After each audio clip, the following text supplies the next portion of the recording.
Hi, మీకు ఒక ముందు ఎదురుగా ఒక చెట్టు అయితే కనిపిస్తుంది కదా. ఆ చెట్టు ఏంటనేది మీరైతే గెస్ చేయండి. గెస్ అయితే కామెంట్లో పెట్టండి. నేను దగ్గరగా తీసుకెళ్తున్నా. ఈ చెట్టు మనం ఇంతకుముందు చిన్నప్పుడు అందరం యూజ్ చేసిన వాళ్ళని. ఈ చెట్టుకు వచ్చే కాయలు అనేవి అసలు ఇంతకుముందు రెగ్యులర్గా అందరూ వాడేవాళ్ళు.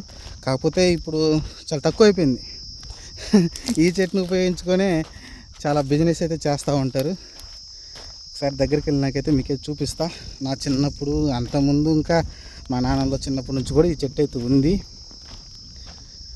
చాలా ఒకసారి అయితే కొట్టేశారు మొత్తం. అయినప్పటికీ మళ్ళీ చాలా పెద్దగా పెరిగి పెద్ద అయింది చెట్టు అయితే.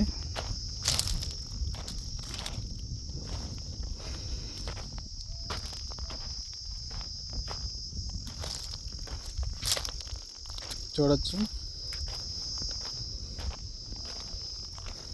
గెస్ చేశారు ఏం చెట్టు?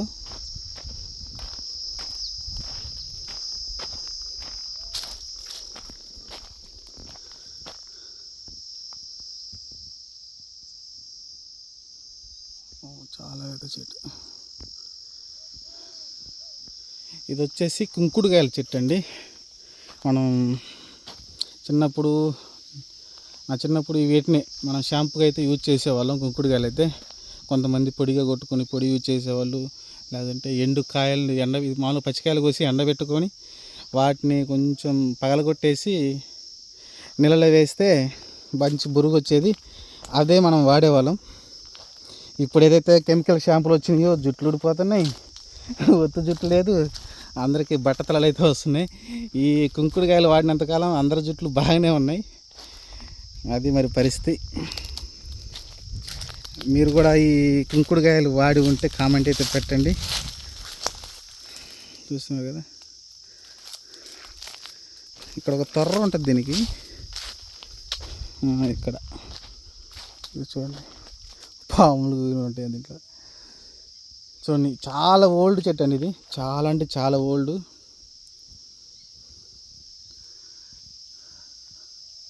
చూసారు కదా ఎలా ఉందో, సూపర్. కొమ్మలన్నీ కిందకి ఏలబడి ఉంటాయి. కింద మేము ఈ పొలానికి వచ్చినప్పుడు ఈ పట్టుకొని ఈ కొమ్మని ఇలా పట్టుకొని ఇలా ఊగుతూ ఉండేవాళ్ళం ఉయ్యాలాగా. చాలా సరదాగా ఉండేది. అంత ఈజీగా ఇరగవు, చాలా స్ట్రాంగ్గా ఉంటాయి ఈ కొమ్మలు కూడా. చూడటానికి అలా ఉన్నాయి కానీ అంత ఈజీగా తిరగవు. ఎక్సలెంట్.